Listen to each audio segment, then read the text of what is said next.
Hello and welcome to the Chrissy B Show. Now, what are you like at keeping your New Year's resolutions? If you say not that great, help is at hand because we have psychologist Dr. Ahima and Cancer Dwamena on how we can keep our New Year's resolutions. And I'll be speaking to Libby Brown from FoodCycle about what they're doing to help eliminate food poverty in the UK. And we have a much needed fitness tip from Jane Rafter on motivation. And we have our self-development coach, Chris Browne, who'll be speaking about the importance of appreciation. And we'll be watching a talented performer success story and answering a question from a viewer. But first of all, let's speak to Ian and Helena. Hello. Hi, Chrissy. Hello. Just in advance, Happy New Year. You too. Big Happy New Year. Happy New Year. Yeah. So, what's your New Year's resolution going to be? That's telling, isn't it? Are you allowed It's to a say? secret, but Is it everyone's secret? going to see. Everyone's I going to see. Yeah. How about you guys? Sounds good. I've got a few, but I'm going to keep to them.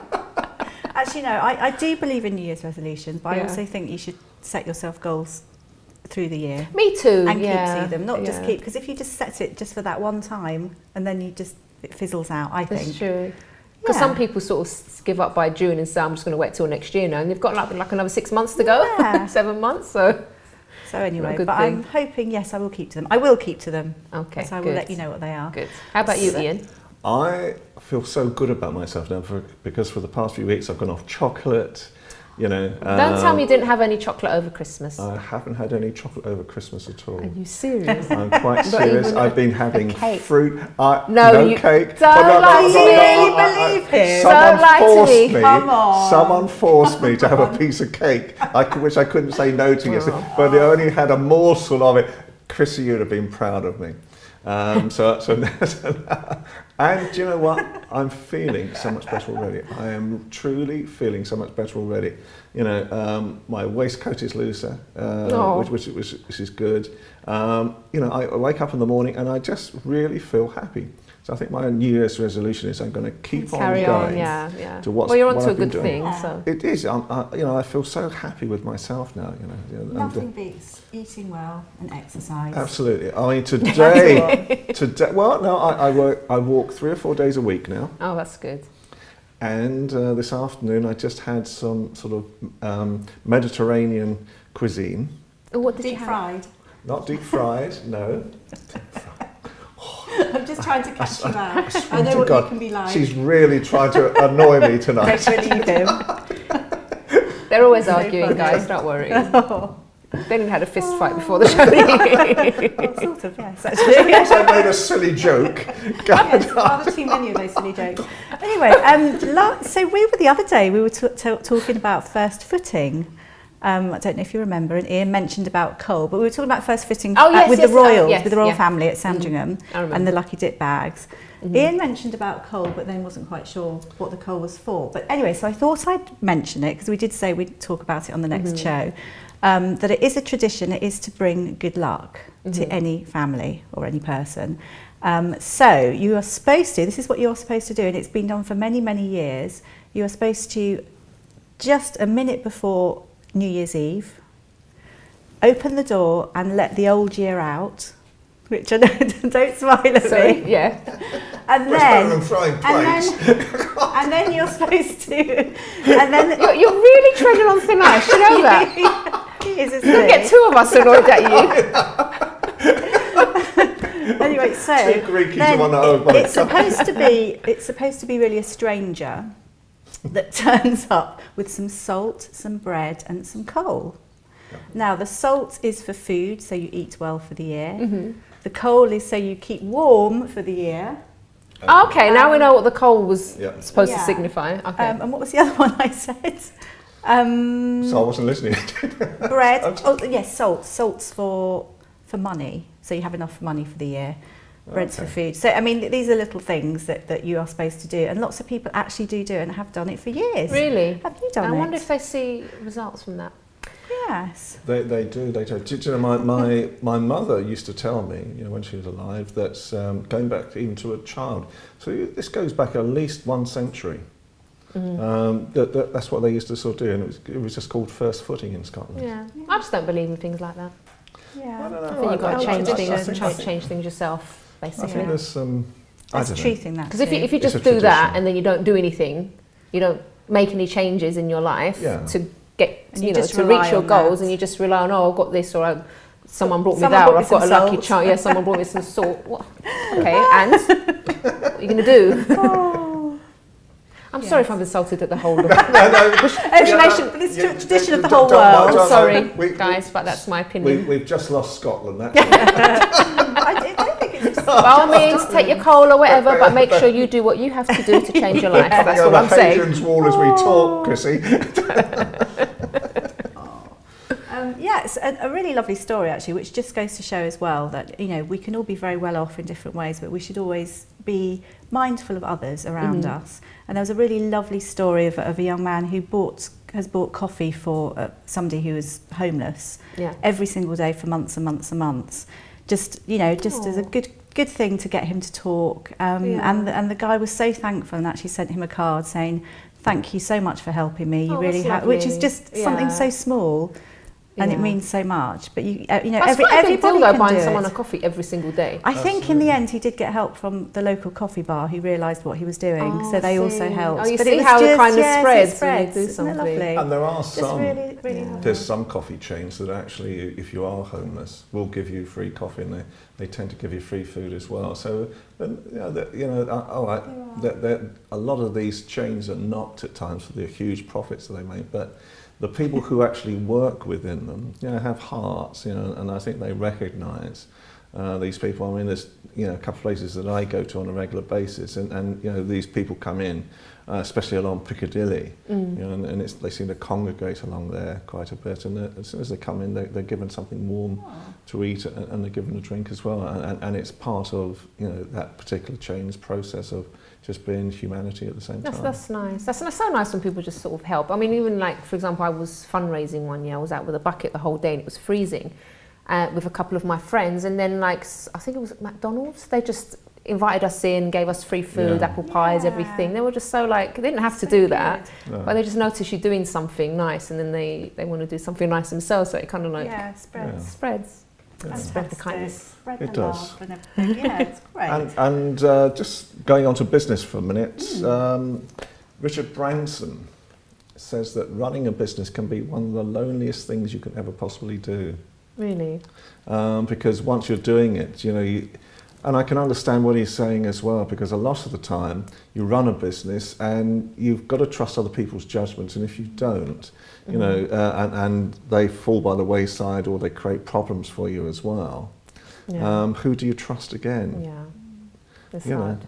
You've got to reach out to people when you're setting up a business, because, you know, you need to talk through things, and you know, the more people you work with, the more happy you are, and the more your business will grow. But obviously you've got to be aware that there are certain people. There's actually a case, there's quite a well-known pop star, I won't say who it is at the minute, but he was creating a product with a lesser known brand, and he just got impatient, and he decided he was just going to do it himself, and he did. He launched this product, made a fortune, has now been sued for millions for being a silly boy. And that was all a really good business cooperation, but it didn't quite work out because of greed. That's the thing. But you know, you need to trust the people around you. But and it's horrible when you're sort of, when you have standards and your standards are quite high, and you would never do that to someone else, and then you kind of don't expect other people to do it to you. I know. I'm too trusting sometimes, I think. That's good though. It is. I think so. I think that it is. I think you have to have your trusting people around you as well. Yeah, but sometimes you have to have your wits about you. Now, you know, I love my team here. Yeah, and it's a great show here as well. You know, I love my team. It just shows you, you know, how good a strong team, you know, that's here as well. You know, because we know what's going on behind the scenes, and the amount of hard work that actually goes into each of these shows. It does. It's important. We've got a minute left. Can we fit one in? Whoa. A black Labrador has adopted a little tiger cub in India, which is just completely mad, isn't it? And apparently they blindfolded the Labrador, so she didn't realise, not he, that she was feeding the tiger cub. But what a lovely story. It was in India. Yeah. But it's just a funny little snippet. That's nice. That's kind. Yeah, it is. It's kind. We finished now, really? Yes. That was the quickest spot ever. It's because we're talking about other things, and Ian's weight loss and no chocolate and stuff, and arguing. This is very important news. It is. All right, guys, thank you. But you're going to Thank stay with us you. for the next show, aren't Absolutely. you? All right, okie dokie. So see you after the break, because in the next part we'll be speaking to our first guest, FoodCycle representative Libby Brown.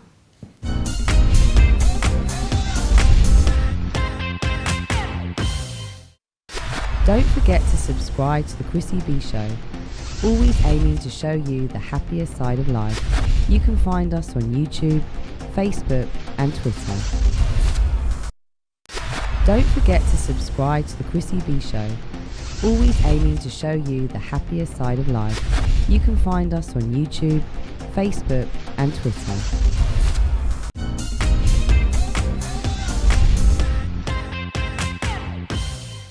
Welcome back. Now, before I speak to my first guest, let's take a look at this video of me trying to snowboard.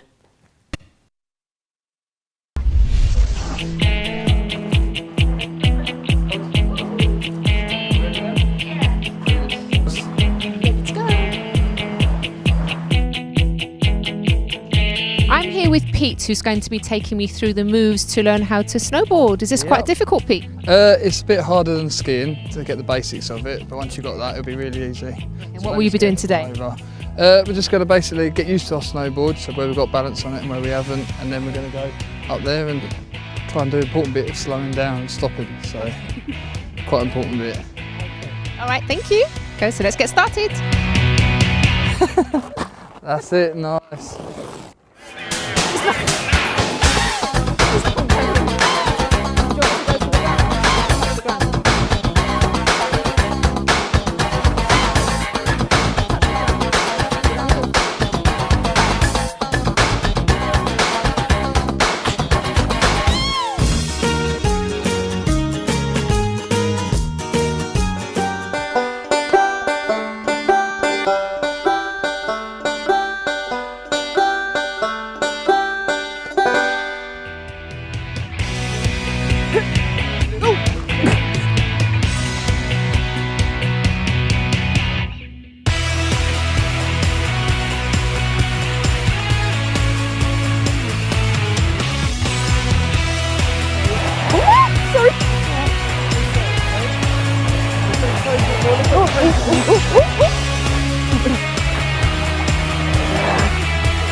No, wait. No, please don't let go.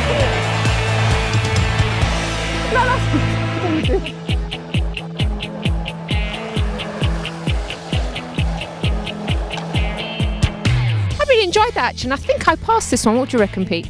Yeah, I'll give it to you. I think you did better and better. You got used to your board a lot more, so yeah, she passed, I reckon.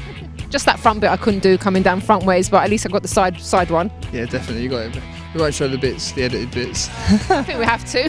Thanks so much, Pete. Thank you. I passed.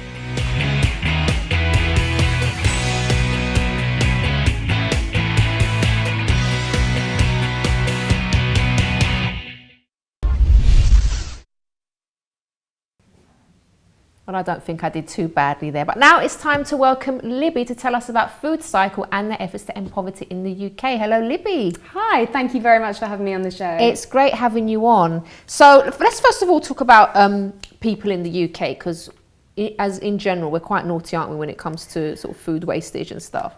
Yeah, I can give you some really shocking statistics. Oh, go on that then. make you cringe. 15 million tonnes of food is wasted every year in the UK. You're kidding. Oh Yeah, my God. 7 million of that is from households, and 4.2 million of that is stuff that could feasibly be eaten. So this is stuff like bananas that, we're not talking like banana peels and rubbish that no one eats that, but actual real edible food is thrown away, and so much of it is by consumers. Gosh, that's terrible, isn't it? And obviously but then with all this food being wasted, we've also got people in the UK that are really struggling, and they're not eating properly because they don't have enough money to buy food. Can you tell us about that? Yeah, exactly. This is exactly what FoodCycle is trying to combat. We're a national charity, and we take surplus food, so food that would otherwise go to waste, mostly from supermarkets, and we turn that into healthy, tasty, delicious 3-course meals for vulnerable people. and this is like all kinds of vulnerable people in all kinds of places around the UK. We have 20 locations that we cook in, and we mostly use volunteers. So anyone can drop in and take advantage of the facilities and stuff? Mostly, yeah. In most of our projects, anyone can come in and share a meal. But we mostly work with low-income groups, homeless people, refugees and asylum seekers, those with mental health problems. We do sort of have target groups that we work with certain charities to partner with them and try and really support their vulnerable groups. Now, in terms of sort of finding the food, are most supermarkets like up for giving their stuff to you? Is it like a bit of a battle to get that even? Yeah, so when we first started, it was really a case of like our founder and our first CEO, Kelvin, him and his friends just basically went around Chapel Market in Islington and just said, oh, can we have some of your food? Would you mind, donating a little bit? Things have definitely progressed since then, luckily. Yeah. And we have got some great partnerships with some large supermarkets in the UK. Oh, brilliant. Some of those are national, which is great. But unfortunately, there's a lot of bureaucracy, and there's a lot of, there are a lot of obstructions, because it's just not, you can't just go to the shop and say, oh, you're going to throw this away. Can you just give it to me? Because they have policies in place and they have insurance and legal stuff. That's the thing, isn't it? There's a lot of red tape. Exactly. It's really hard. Because I remember sort of going to, well, I won't say which place it was, but basically they sell a lot of sushi. And I was there sort of towards the end of the day, and I just bought some, just having something there. And they were literally getting all this fresh sushi that they just made that day and just chucking it all in the bag. And I said to them, what are you going to do with that? I said, we're going to chuck it away. I said, oh, can't you give it to like the homeless or anything? He said, no, we're not allowed to. We need to chuck it all out. I was like, I know. Thanks for making me pay. I'm here at the end of the day and I paid for all this sushi and you're chucking it all away. But anyway, I couldn't believe it. I was like, it was like a massive bag full of like, and the stuff was nice. And every time you see this, it's just the tip of the iceberg. So who even knows what else goes on there? I don't even want to think about it. But every little helps, and I really do believe that what we do really does make a difference to the beneficiaries we work with. Definitely. Now, there was something that I wanted to ask you about, which is the Breadline Challenge. Can you tell us what that's about? Yeah, I can. So the Breadline Challenge is a campaign that FoodCycle ran and organised at the end of November. So the idea is that you have £2.10 a day to buy all of your food and drink, and you do this for a week. Oh gosh. Yeah, the idea is to raise awareness of food poverty in the UK, because obviously your friends are saying, can we go out for a drink? And you're like, actually no, I can't even afford a half pint in the centre of town because I have £2.10 a day. So it was about the awareness side and also fundraising. Did you do this challenge? How was it for you? Did you do it for the full week? I lasted the full week. I did the whole weekend and everything. What did you do? What did you eat? Well, I ate beans. I ate a lot of beans, a lot of rice and beans. I think the main problem with it was having to meal plan. So you have to think about everything you buy. You think, can I afford this? Is this within budget? Most of the time it's just not. And you end up, I guess the realization was that you eat what you can, not what you want. Yeah. And for someone I love my food. Yeah, me too. All of us in the office, because all the FoodCycle, everyone in the office did it. Okay. And we were all just saying, at the same time. It was at the same time. It was so bad, because we live on tea. Yeah. Tea all the time, and no tea was. Gosh, that was no fun. Isn't it? So you see what people go through and we don't even... Yeah. Did it make you appreciate your life? Definitely, but more? I think that the other thing is that the other reason that we do this is that it's just for a week, and we know that it's going to end after a week. But for so many of the people we work with as well, this isn't just a challenge for them. It's like, this is how much you have to live on, and that's just something that you're going to have to deal with, because at the end of the day, there's nothing you can do about it. That's what you've got. That's so a hard reality, I think it's that realization for us. Of course, we can go away and say, oh, aren't we good? We managed to do this, but I think it's deeper than that. Yeah, and I do think that it is important. And it gets people talking. And what is it that FoodCycle need at the moment? What kind of help can people offer? Ooh, so we're expanding. At the moment we work in 20 locations, as I said, but we're trying to get more projects going all around the UK. So always volunteers. We love people to come and help us cook, which is great fun. If anyone wants to partner with us, any small organisations or something that want to get involved, that's also great. They can drop us a line. And of course, donations are always appreciated. We are a charity. We spend a lot of time applying for grants and stuff. So yeah, donations are always very much welcome. Now, I can see, Libby, from the way you're talking that you're really passionate about this. Why is this such an important thing for you that, you're dedicating your time and efforts for this? It's going to sound so corny no matter how I say it, but yeah, I've done a lot of, I've worked with international development quite a lot and done things abroad, but there's that old soundbite that charity really does start at home and stuff. But I honestly think that if we can get people really, really excited and really involved with something that is such a pressing issue in the UK, because food poverty and poverty in the UK in general is just so shameful. Like, it's so shocking, and it just shouldn't be happening. You don't expect it, in a country as wealthy as the UK. Come on. It's just the social injustice of it, and the fact that it's right there on your doorstep. Like how can you not do something about it? How can you not take action, I guess? Libby, thank you so much. It's been a pleasure talking to you, and thanks for raising this awareness on the Thank show. you very much for having me. Okie dokie. So do stay tuned, because after the break we have lots more with Chris Browne from the Self-Development Clinic.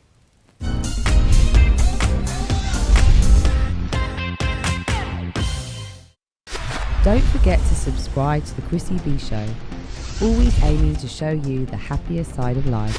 You can find us on YouTube, Facebook and Twitter. Don't forget to subscribe to the Chrissy B Show, always aiming to show you the happier side of life. You can find us on YouTube, Facebook and Twitter.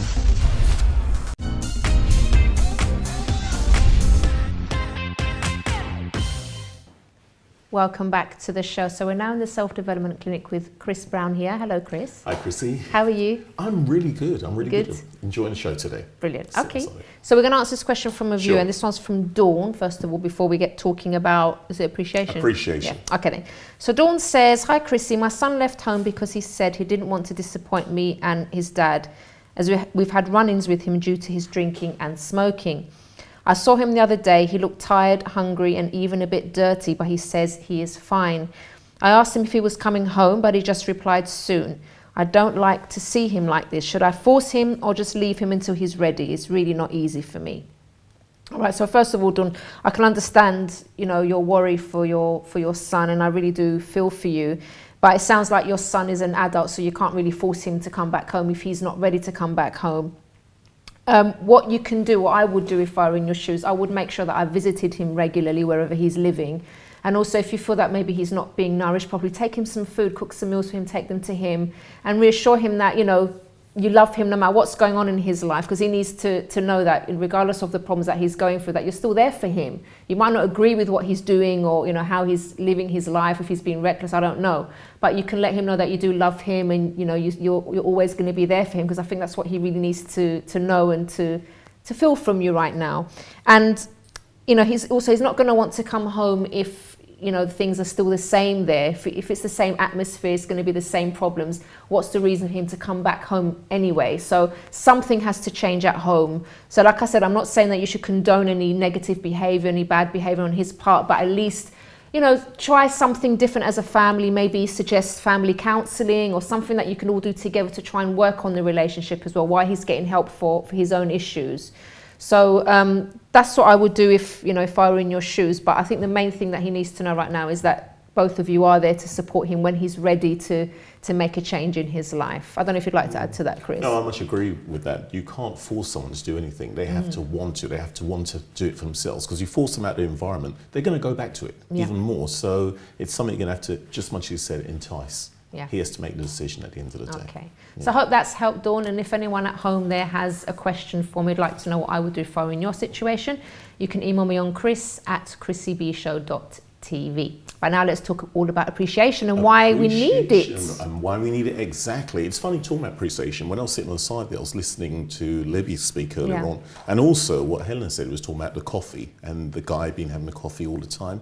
And obviously it made a big difference. There was an appreciation for it at the end of the day. It's funny saying that, actually, that just jumped in my head.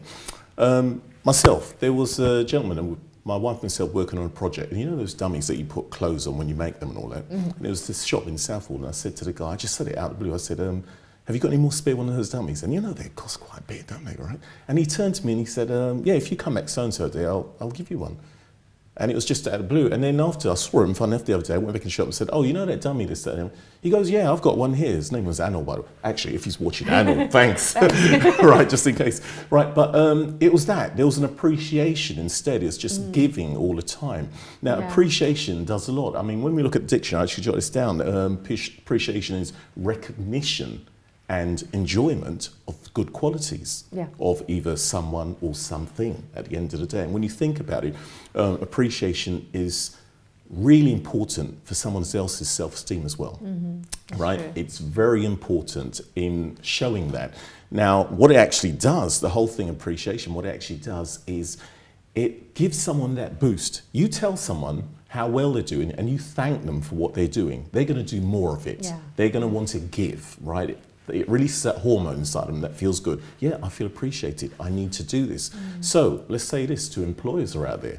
You've got staff who's working hard for you. Yes, they're working for you. They're getting paid. You show that appreciation, you'll find they'll want to stay there more. They want to go that extra mile. So appreciation goes a long way. That's the thing, and not just to say, look, you're getting paid to do this. So even if they do a good job, you don't sort of tell them that. That's not the right way, is it? No, it's not at all. It's one of the worst things you say to someone, oh, well, you're getting paid to do it anyway. Do you know, and that person think, well, I can get paid more somewhere else. Yeah, and also, you know, you can get paid and do the minimum.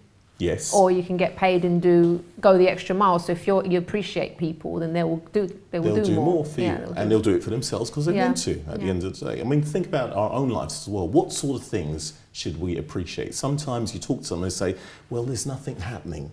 What can I appreciate? And you just get that kind of naggle because they've gone in that spiral. But when you think about it, just listen, it sounds kind of hairy-fairy, but just getting up each day. Appreciate it. Not everybody has, you know, just simple little things. Appreciate your family. Appreciate the work that you're actually working, that you're doing. You know, your qualities, your inner peace, your skills. There's many things that you can actually appreciate which will make a difference to you and how you handle your day. And funny saying that, here's another one. I remember a couple of weeks back, you said to me when I came and you said to me, what's going on? What's going on? And I said, it's the spirit of appreciation. Do you remember that? And then later on you asked me, and you said, you're still up there? And it's the spirit of appreciation. And what it was taking into value what really goes on around you, simple things all the time that you should really appreciate. It's when we take for granted, that's when we actually spiral down and take it as granted that, hey, we do this all the time, or we do that all the time, or this, that, and the other. Learn to appreciate at the end of the day. Yeah, I think it helps as well, because just to share something with the viewers, I remember once I was getting ready. It wasn't for this show, it was for another show that I was doing, which started at 11 p.m. and finished at midnight. And this was already after a long day, and I was there getting ready, having a shower and everything, and I'm like, I just want to go to bed. I really don't want to go and do the show. I was so tired, and I was like almost in tears. You know, I don't know if you felt that tiredness where it's like it's so hard. Stressed out. And then I was there, and I thought, you're so ungrateful. And why did I say that to myself? It's because I remember that time in the past, I was either really depressed, having a massive argument with my husband, or having a panic attack. And it's like I'd got through all of that, and now it was my time to sort of give back and offer, you know, help to other people. And I was like complaining that I was tired. So it's like it kind of, that was such a powerful moment for me, because it just made me remember, look how you were in the past. Look at what you were going through before, and look at you now. So just get on with it and just go there and do what you have to do. And that's did that change it instantly? Did, yeah. I was energized immediately. Right, so it was your mindset. Yeah. You realised and you appreciated what you're doing. Yeah. And if we took that on board, you just said it, you just spelt it out. You looked at all the negatives and realised what you need to appreciate about it. Yeah. You know, and there's the thing, it's funny, you say it acting all the time, is be in the moment. So if you're actually in the moment, you can actually appreciate things around you, simple things. Hey, glass of water. Somebody say, oh, glass of water. Somebody else isn't drinking that water like that. I love it. Appreciate it. Now, here's another one as well. Sometimes we got to look at things like, let's say, failing. We've got to look at failing as well. There's areas that we look at and we say, we failed in this or we failed in that. It's a good thing. They call it failing forward. right? When you realise that you failed in certain areas, you've got to actually reevaluate and see, what did I actually learn from that instead? Because if you didn't fail in it, believe me, when you've actually achieved that goal, chances are if you fall, then it's going to be a lot harder and a lot more harder to pick yourself up. So you've got to look back and reflect, well, look, I learned how to do this from it, so I won't do that again. So I've actually got better at it as well. So don't beat yourself up when you mess up on something. Start to appreciate those times that you did mess up and say, well, look, now I know how to do it. And just as you said, sharing with others, because there's others who are going to go down that road and they fall into the pit holes, but you can actually show them and give something over at the same time. So I'm going to round this up with this one, is listing, right? Listing is a really good thing. List the things that you believe that you've overlooked that you can actually appreciate. Yeah. Wow, that list is going to be long, isn't it? Yeah, do it. I mean, for some people might just go 1, 2, 3, 4, 5, 6. No, really sit down, think about it tonight and start listing the things that you think you should really appreciate. And sometimes people start thinking, oh, well, the money, the this, the now. No, simple things, you know, simple things. And it's not comparing yourself to somebody who's in a lesser situation, say, well, I'm better. No. But you can actually help someone who's in a less situation that way as well. Start listing. It could be very simple things. Like I said, I just said a simple thing, get up in the morning. You know, straight when I get up in the morning, you know, the first words that come out of my mouth is thanks.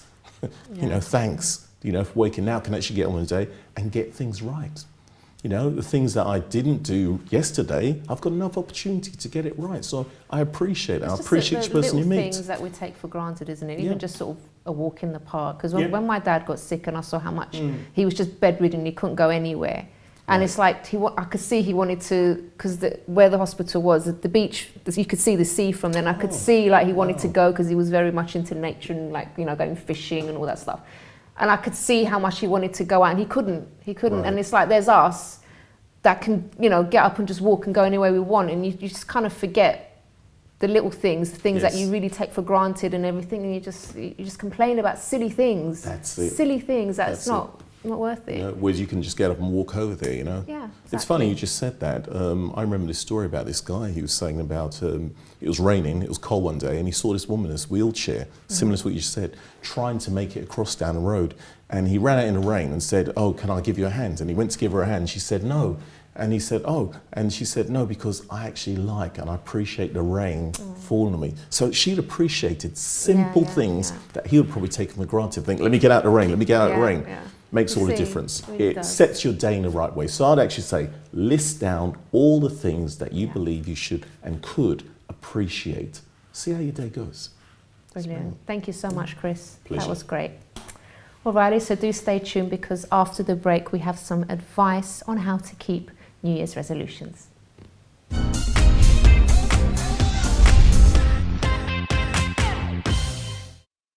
Don't forget to subscribe to the Chrissy B Show, always aiming to show you the happier side of life. You can find us on YouTube, Facebook and Twitter. Don't forget to subscribe to the Chrissy B Show, always aiming to show you the happier side of life. You can find us on YouTube, Facebook and Twitter.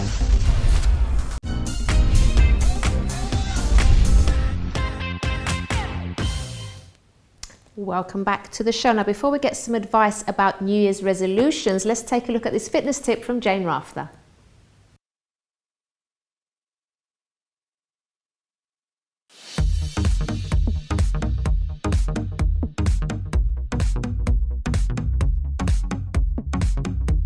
Hi guys, it's Jane here with your fitness tip for the day.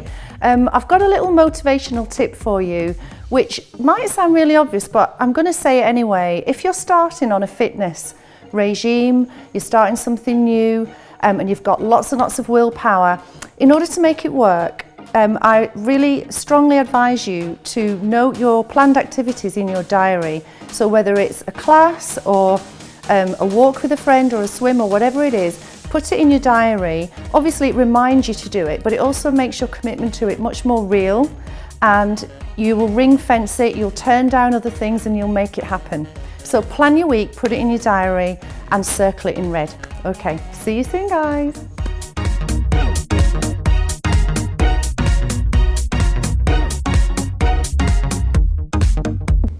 Thanks, Jane. So, a very simple but effective tip on keeping your New Year's resolution to keep fit. But now let's welcome Dr. Nkanza Dwamena to the show. Hello. Hi. How are you? I'm good, thank you. How are you? I'm good. You have a beautiful smile. Thank you. Oh. Okay, so you're going to help all the viewers and us here as well in the studio, how to keep New Year's resolutions. But what would you say is probably the most common one that people break? The common one, probably around setting goals for exercising. Okay. And I think that's the one that commonly gets broken. Or not drinking at all, or probably trying not to have any sugar or chocolate. And those are the ones that seem to fall by the wayside very quickly. Yeah, they're tough ones, aren't they, really? They are. Okay, so what are maybe like the mistakes people make when they're actually, thinking about setting their New Year's resolutions, would you say? I think what tends to happen, I mean, everybody sees New Year's resolution as, it's a clean slate. It's a year where you can try something new or you can make some really big changes. And I think that's an importance in setting yourself realistic goals. Mm-hmm. So if you know that you're not somebody, for instance, who has exercised for the whole of 2014, telling yourself that you're going to exercise every day in 2015 is probably not as achievable. Mm-hmm. But if you set yourself a goal of, I don't know, if your resolution is to exercise more, maybe you gradually ease yourself into it. So you might exercise 1 day a week. You might exercise 2 days and sort of build it up as you go along. So it's about setting realistic, achievable, and flexible goals as well. And I always say when you set a resolution, have a support team in place so you can kind of check in with each other and see how you're going and, boost each other and cheer each other on. Okay. Now, sometimes people start off well. And then they kind of start to fizzle out about sort of March time, and then by June it's like all over. In those kind of cases where people do, they're motivated at the beginning of the year, but then they kind of start to plateau. What would you advise? Well, don't beat yourself up, first of all, if you fall off, the wagon, or you set a goal and you find that you're falling behind slightly. I think it's important to stop, reevaluate. It's almost like pressing a reset button. Just because you've fallen off, it doesn't mean you can't continue. But I do think also that, when you find yourself kind of petering off because of the resolution that you set, that's an opportunity to take a step back and consider whether or not it's a really achievable resolution you set for yourself. Can you reevaluate? Can you set something different? Kind of go back and understand some of the things that you put in place that maybe aren't working too well, and you can shift them around. It doesn't have to be set in stone. It's about flexibility. Okay, and also you don't have to, just set your resolutions at the beginning of the year. You can you can set goals anytime, can't you?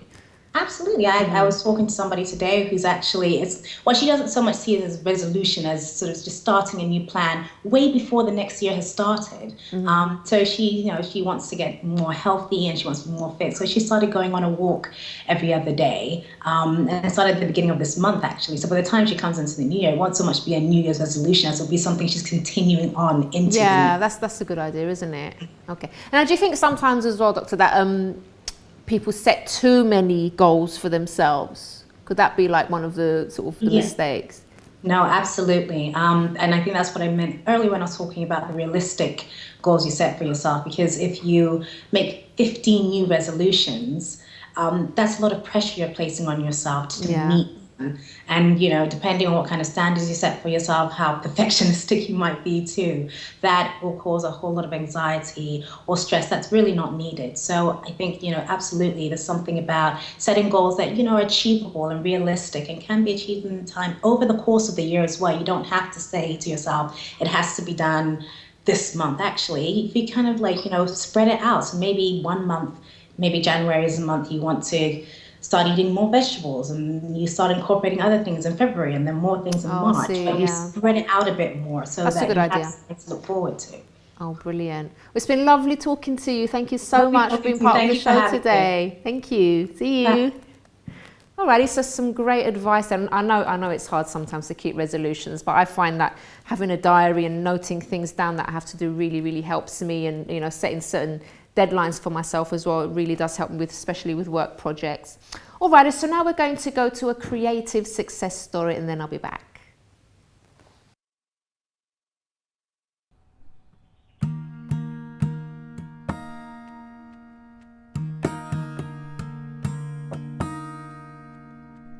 So here with Simeon Baker, who's a guitarist and a singer-songwriter. Now I've noticed something quite unusual about the way you play your guitar. You actually have it on its back and play it like that. Why did you do that? What started that off? A lot of it was kind of, I used to kind of just play a lot more finger-picking stuff, and then I saw a guy, Andy McKee, play, and that kind of was really the start of me starting to use percussive guitar elements with it all. So yeah, it was very much, I just played some drums, and a friend of mine back in Australia, we kind of really got into it, and from there I kind of just took more and worked out chords and that. So it's a little bit strange, but yeah, that's kind of the roots of it all. Okay, now have you found that being a young boy that's come over from Australia to London, have you done this for your career? Yeah, 100%. I kind of, in Adelaide, which is the city I'm from in Australia, I really decided, the art scene, I didn't really know where I fit in with it and didn't really know exactly the path I wanted to go down. So I decided, London seemed to be the place where a lot of the artists, which I love listening to and love, watching, they seem to be really coming out of London. So I kind of decided, well, there must be something there. So yeah, I decided, just to, without really knowing exactly the path, to kind of just come here and figure it all out and, have a bit of a crazy adventure, I guess. But no, it's been good fun.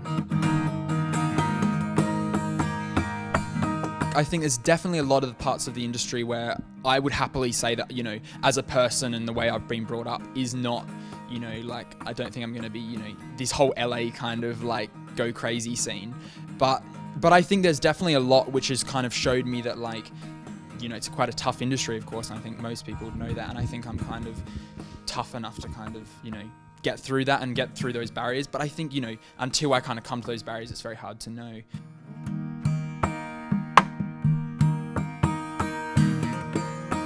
Finally, do you think that music makes you happy? Yeah, definitely. I think without music, I wouldn't really know what to do. So there's that level where, it can make me very annoyed and, confused and frustrated because I want to do it as a career. But I think, majority of the time, it's kind of my passion and love. So keeps me smiling. So that's good fun. It's good fun. That's great. Thanks a lot, Simeon. Thank you so much. Thanks for having me.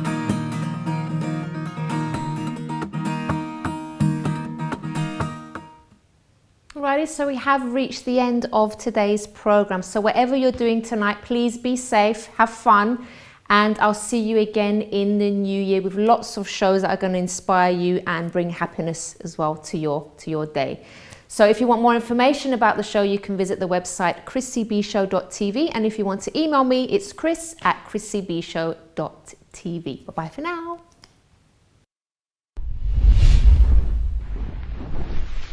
So we've had to go on the train, and now... Sorry, 1 minute. It's out of focus. So I've had to go on the train, and now... So I've had